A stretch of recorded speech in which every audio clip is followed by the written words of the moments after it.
ਅੱਜ ਦੇ ਪ੍ਰੋਗਰਾਮ ਦੀ ਸਭ ਤੋਂ ਵੱਡੀ ਖਬਰ ਸ਼ਾਮਲ ਕਰਦੇ ਹਾਂ, क्योंकि ਅੱਜ ਦੇ ਪ੍ਰੋਗਰਾਮ ਦੀ ਸਭ ਤੋਂ ਵੱਡੀ ਖਬਰ ਹੈਗੀ ਹੈ ਸਿਆਸਤ, ਸਿਹਤ और फिर नालों नाल सिस्टम। तीनों एक ही स्क्रीन के उत्ते आए खड़े ने। पीटीआई के बानी चेयरमैन नूं अखां दे इलाज वास्ते एक बारी फिर इस्लामाबाद के सरकारी हस्पताल पिम्स हस्पताल मुंतकिल किया गया, जिथे उन्हां नूं दूजा इंजैक्शन जिहड़ा ओह लाया गया। एग्जीक्यूटिव डायरैक्टर पिम्स के मुताबिक 24 फरवरी नूं बानी पीटीआई नूं फॉलोअप वास्ते लिया गया, जिथे उन्हां नूं इंजैक्शन की दूसरी खुराक दी गई। ये उही इलाज है जो कि अख की मखसूस बीमारियों वास्ते दिता जाता है, ताकि जिहड़ी नज़र है वो मजीद खराब ना हो। अच्छा, हस्पताल के मुताबिक प्रोसीजर तो पहले कार्डियोलॉजिस्ट कंसलटेंट ने इकोकार्डियोग्राफी और ECG की जिहड़े नताइज ने वो भी काफ़ी नॉर्मल आए ने, और प्रोसीजर के दौरान उस तो बाद जो है ना वो वाइटल साइंस भी काफ़ी मुस्तहकम रहे। कंसलटेंट फिजिशियन ने भी इनू तिब्बी तौर के उत्ते एक स्टेबल करार दिता है, और एलामे दे आख्या गया कि अखां दे माहिरीन की निगरानी दे विच डे केयर सर्जरी के तौर के उत्ते यह अमल मुकम्मल होया। पहले इस स्पैशलिस्ट के जिहड़े बोर्ड ने उन्होंने मुआयना किया, फिर इंजैक्शन दिता गया और फिर बाद विच जरूरी हिदायत हुई, फॉलोअप मशवरे हुए, नुस्खे और दस्तावेजात के नाल डिस्चार्ज किया गया। यानी मैडिकल साइड कह नहीं पई है कि सारा कुछ जिहड़ा ना प्रोटोकॉल के मुताबिक होया है और सब कुछ नॉर्मल है, मगर जी सियासत है ना, जिन्होंने स्याह और सफेद के दरमियान जो रंग है सियासत का, उन्हें बहुत सारे सवालात जिहड़े ने चुकना शुरू कर दिते हैं कि बानी पीटीआई के मुआयने के उत्ते बैरिस्टर गोहर का रद्द-ए-अमल भी आया। वो कहते हैं कि सानू इतला मिली है कि मुआयना होया, फॉलोअप प्रोसीजर किया गया, मगर साडा मुतालबा उत्थे ही है जो कि बानी की फैमिली का है। पहला मुतालबा है कि जी उन्होंने शिफा इंटरनेशनल हस्पताल मुंतकिल किया जाए। दूसरा मुतालबा जाती मुआलजीन की मौजूदगी दे विच मुकम्मल मुआयना होवे। सवाल यह है कि अगर ये सारा कुछ ही नॉर्मल सी तो फिर निजी हस्पताल के उत्ते इन्ना इसरार क्यों, और अगर निजी हस्पताल जरूरी है तो सरकारी अदारे ने उहदे उत्ते अदम एतमाद वो क्यों। ये मामला सिर्फ बयानात तक महदूद नहीं, बल्कि सैनट दे विच गरम बहस भी इहदे बारे च जारी है। ऑपोजिशन लीडर राजा नासिर अब्बास ने हुकूमत को सीधा ही पैगाम दिता है कि बानी पीटीआई के मामला ठीक कर लो, वादा करदा कि हुकूमत ग्राउंड नहीं देवांगा। उन्होंने मुश्तरका पार्लीमानी कमेटी बनाने का मुतालबा भी किया है, ताकि बानी नाल मुलाकात होवे, गलबात होवे और डेडलॉक जिहड़ा ना वो टुटे। उन्होंने मौकफ है कि केसेस जाली ने और भैणां दी मुलाकात नहीं कराई जा रही, इलाज का अमल शफाफ होना चाहिए। हुकूमती बेंचिस तो नाल भी जिहड़ा ना भरपूर उन्होंने जवाब आया। हुण सैनेटर राणा सनाउल्लाह ने की आख्या? राणा सनाउल्लाह ने आख्या कि अगर कोई शख्स जिद दे उत्ते खड़ा है, गल मनन नूं तैयार ही नहीं हैगा, तो फिर की कीता जा सकता है।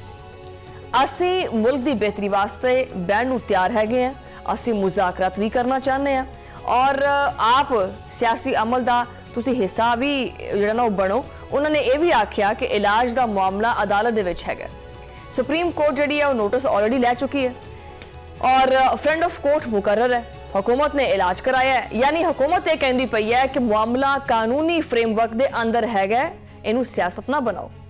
इत्थे एक वड्डी तस्वीर सामने आती है। एक पासे मैडिकल रिपोर्ट्स जिहड़ियां ना वो कहंदियां पईयां कि सारा कुछ नॉर्मल है, सारी ओके दी रिपोर्ट है, और दूसरे पासे ऑपोजिशन कहती पई है कि सानू भाई एतमाद नहीं हैगा, यानी एतमाद का फुकतान है।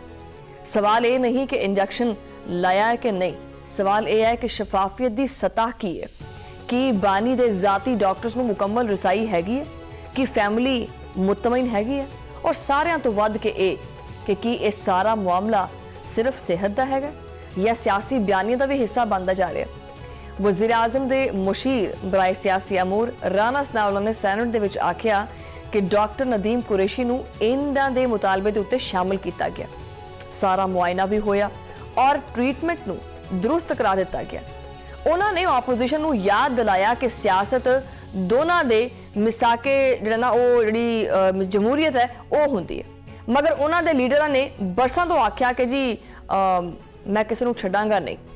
हुण जो मुज़ाकरात की गल होंदी पई है तो इनू सियासी अमल तो इनकार करते पे। ये जुमला बड़ा अहम है। जमहूरीयत मुज़ाकरात तो अगे वधदी है, डेडलॉक नहीं, मगर की दोनों पासे जिहड़ी आमादगी है वो बराबर है। ऑपोजिशन कहती है कि जी पहले एतमाद बहाल करो, सियासी असीरां की रिहाई के उत्ते गल करो, फिर अगे असीं गलबात कर सकते हैं, नहीं फिर अगे वध सकते हैं। और हुकूमत की कहती है, हुकूमत कहती है कि पार्लीमेंट दे विच आओ, कमेटियां च बैठो, सिस्टम दे अंदर खेडो। उधर दूजे पासे पंजाब के गवर्नर सरदार सलीम हैदर खान ने आख्या कि मसाइल का हल मिल बैठ के जिन्हां नाल कढ़िया जा सकता है, डायलॉग ही एक रास्ता होंदा है। ये गल काफ़ी दुरुस्त है, मगर ज़मीनी हकीकत यह है कि हर बयान तो बाद जिहड़ी खलीज है ना वो मजीद गहरी महसूस होती है, वो मजीद डूंगी हो जाती है। हुण आने एक होर बड़ी अहम पेशरफ की तरफ। हुकूमती वफ्द और कौमी असैम्बली दे विच ऑपोजिशन लीडर महमूद खान अचकजई दे दरमियान रवां हफ्ते मुलाकात का इम्कान है। जराए कोट करते पे ने कि जी इंतखाबी इस्लाहात कबल अज वक्त इंतखाबात और दीगर अहम अमूर भी ये जेरे गौर आ सकते हैं। यह भी आख्या जा रहा है कि हुकूमती राबतियां दे विच बाज़ इतिहादियां नूं मुकम्मल एतमाद दे विच नहीं लिया गया। अगर ये मुलाकात होंदी है तां कि ये बर्फ जिहड़ी पिघलन की जिहड़ी हैगी है वो इब्तिदा होएगी, शुरुआत होएगी, या सिर्फ और सिर्फ हमेशा की तरह एक रस्मी राबता होएगा। ठीक है, और देखो कि इस पूरे मामले के उत्ते भी 3 लेयर्स ने। वो 3 लेयर्स किवें ने? पहली लेयर किहड़ी है? मेडिकल, इंजैक्शन लगा, रिपोर्ट नॉर्मल, डिस्चार्ज हो गए। दूजी लेयर हैगी है सियासी, निजी हस्पताल की डिमांड, ज़ाती मौलजीन की मौजूदगी, पार्लिमानी कमेटी मुज़ाकरात की पेशकश। हुण आ जाओ जनाब तीजी लेयर यह है कि अवामी तासुर, अवामी जिहड़े अवाम ने वो बल्कि ये पूछते पे है कि अगर सारा कुछ कानून के मुताबिक हैगा तो फिर इन्नी कशीदगी कादे वास्ते है, और अगर कशीदगी हैगी है तो फिर इसदा जिम्मेदार कौन है? यह भी हकीकत है कि इमरान खान की सेहत का मामला उन्होंने कारकुनान वास्ते बड़ा जज्बाती है। हर मैडिकल अपडेट जिहड़ी है वो सियासी दर्जा हरारत बहुत उच्चा कर देंदी है, वधा देंदी है। सोशल मीडिया के उत्ते बयानिए बनते हैं, ट्रेंड्स भी चलते हैं, और हर फरीक आपदी तशरीह पेश करता है। मतलब जिहदा दिमाग च जो कुछ आंदा है वो उन्होंने उस तरीके नाल बयान कर देंदा है, उहदे अपने मुताबिक। इस तरह के हालात दे विच रियासती जिहड़े इदारे हुंदे आ उन्हां दी जिम्मेदारी वध जाती है कि मालूमात बर वक्त और मुकम्मल दित्ती जाए ताकि जिहड़ी अफवाहां ने उन्हां दी गुंजाइश घट हो जाए।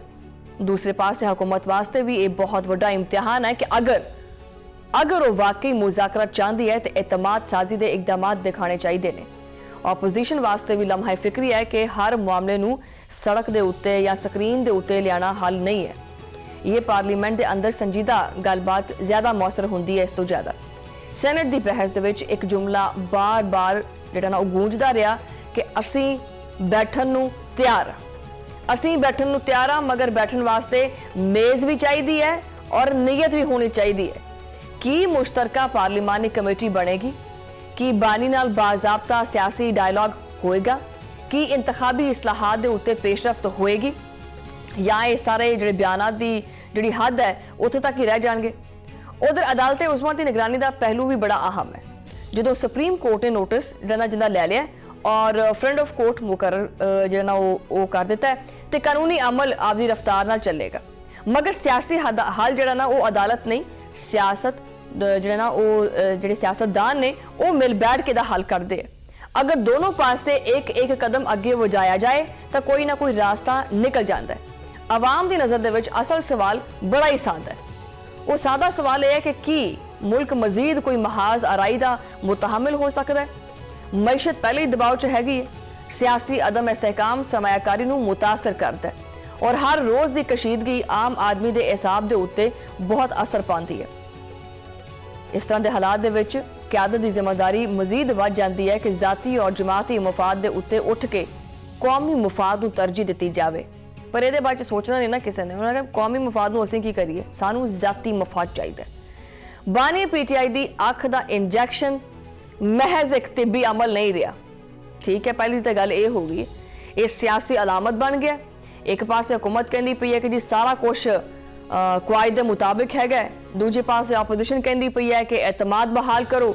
सच शायद दोनों के विच ही फंसिया पे, मगर हल उसी टाइम निकलेगा जो बयानिया की बजाय बामायनी मुकालमा होएगा। आने वाले दिन वैसे ही बड़े अहम ने, मजीद अहम हो जाएंगे। अगर हुकूमती वफ्द और ऑपोजिशन लीडर की मुलाकात होंदी है, अगर पार्लिमानी कमेटी बनती है, अगर इलाज के मामले के उत्ते मुकम्मल शफाफियत सामने आती है, ਤਾਂ ਫਿਰ ਸਮਝ ਸਕਦੇ ਹਾਂ ਕਿ ਸ਼ਾਇਦ ਸਿਆਸੀ ਦਰਜਾ ਹਰਾਰਤ ਘੱਟ ਹੋਵੇ, ਵਰਨਾ ਹਰ ਮੈਡੀਕਲ ਅਪਡੇਟ ਇੱਕ ਨਵੀਂ ਸਿਆਸੀ ਹੈਡਲਾਈਨ ਬਣੇਗੀ। ਔਰ ਆਖਿਰ ਦੇ ਵਿੱਚ ਗੱਲ ਬੜੀ ਸਿੱਧੀ ਤੇ ਸਾਫ਼ ਸੁਥਰੀ ਹੈ ਕਿ ਸਿਆਸਤ ਦੇ ਵਿੱਚ ਜ਼ਿੱਦ ਦਾ ਅੰਜਾਮ ਡੈਡਲੌਕ ਹੁੰਦਾ ਹੈ ਔਰ ਡੈਡਲੌਕ ਦਾ ਨੁਕਸਾਨ ਕੌਮ ਚੁੱਕਦੀ ਹੈ। ਮੁਜ਼ਾਕਰਾਤ ਕਮਜ਼ੋਰੀ ਨਹੀਂ ਹੁੰਦੇ ਔਰ ਬਾਲਿਗ ਨਜ਼ਰੀ ਦੀ ਅਲਾਮਤ ਹੁੰਦੇ ਹੈ ਕਿ ਸਾਡੀ ਸਿਆਸੀ ਕਿਆਦਤ ਜਿਹੜੀ ਹੈ ਉਸ ਮਰਹਲੇ ਦੇ ਉੱਤੇ ਬਾਲਿਗ ਨਜ਼ਰੀ ਕੋਈ ਵਿਖਾਏਗੀ ਜਾਂ ਨਹੀਂ ਵਿਖਾਏਗੀ, ਕਿ ਬਾਨੀ ਦੀ ਸਿਹਤ ਦੇ ਮਾਮਲੇ ਦੇ ਉੱਤੇ ਇਨਸਾਨੀ ਹਮਦਰਦੀ ਔਰ ਸ਼ਫਾਫੀਅਤ ਦੇ ਨਾਲ ਇਹਨੂੰ ਹੈਂਡਲ ਕੀਤਾ ਜਾਏਗਾ ਕਿ ਨਹੀਂ ਕੀਤਾ ਜਾਏਗਾ, ਕਿ ਆਪੋਜੀਸ਼ਨ ਔਰ ਹਕੂਮਤ ਇੱਕ ਟੇਬਲ ਦੇ ਉੱਤੇ ਆ ਕੇ ਬਹਿ ਕੇ ਕੋਈ ਰਾਹ ਕੱਢਣ ਦੀ ਕੋਸ਼ਿਸ਼ ਕਰਨਗੇ। ਫੈਸਲਾ ਹੁਣ ਬਿਆਨਾਤ ਨਾਲ ਨਹੀਂ ਇਕਦਾਮਾਤ ਨਾਲ ਹੋਏਗਾ ਔਰ ਕੌਮ ਤਾਂ ਬਥੇਰੇ ਅਰਸੇ ਤੋਂ ਦੇਖਦੀ ਪਈ ਹੈ ਔਰ ਤਾਰੀਖ ਵੀ ਦੇਖਦੀ ਪਈ ਹੈ ਕਿ ਇਹਦਾ ਹੱਲ ਕੀ ਹੈ ਔਰ ਕੀ ਨਿਕਲੇਗਾ। ਬਹਰਹਾਲ ਇਹ ਵਕਤ ਹੀ ਦੱਸ ਸਕਦਾ ਹੈ ਆਪਣੇ ਟਾਈਮ ਤੇ ਕਿ ਜੀ ਅੱਗੇ ਮਜ਼ੀਦ ਕੀ ਹੋ ਸਕਦਾ ਹੈ। ਅਸੀਂ ਤਾਂ ਬਿਹਤਰੀ ਦੀ ਉਮੀਦ ਹੀ ਕਰ ਸਕਦੇ ਹਾਂ।